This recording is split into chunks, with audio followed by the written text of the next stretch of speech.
Poštovani župljani Župe Zajezda, dragi vjernici i svi ljudi dobre volje. Excelzija i Excelsis Deo pjevali su anđeli nad Betlehemskim poljanama na uvečer kada se rodio Isus, kada je kao sin Božji ponovno došao među nas ljude, te na taj način želio se približiti našim poteškoćama, našim patnjama, našim nedaćama i pokazati nam da je među nama.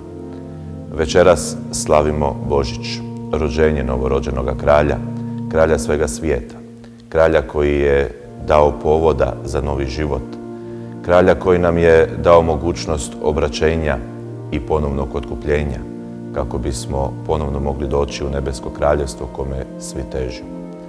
Nalazimo se u godini vjere, godini koja bi trebala jačati našu vjeru, našu osobnost i čvrstoću. Ono što su nam predali naši preci, naši očevi, djedovi i bake. Prošli smo kroz vrijeme Adventa u kojem smo ispitivali svoju savjest, propitivali svoju vjeru i nastojali doći do zaključaka gdje i kako popraviti ono što nam fali ili nedostaje, da možemo u vjeri biti čvršći. Advent je i vrijeme radosti. Ovo je vrhunac radosti, kada se Krist pojavljuje među nama, spušta u našu blizinu.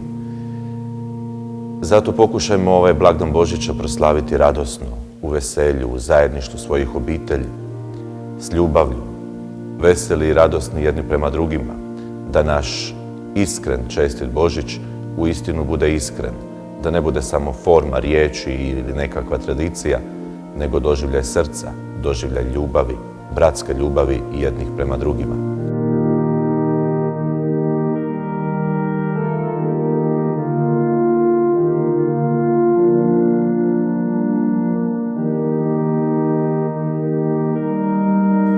U tom ozračju božićne radosti, poput ovog bora koji je urešen nakitom kojeg su izradili mladi naše župne zajednice, želim vam čestit i blagoslovljen Božić.